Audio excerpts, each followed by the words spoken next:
Wipe the treatment area. Apply anesthesia to the target area. Allow it to sit for 20 minutes.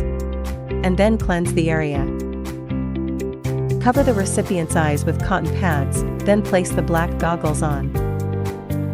The operator must also wear goggles. Attach the 1064 nanometers treatment head to the handle.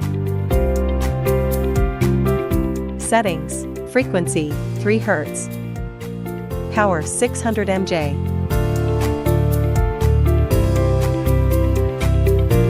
Tap Ready button to start. Hold the treatment head 3 to 5 centimeters from the mole area and press the pedal with each operation. Apply a repair product to the treated area.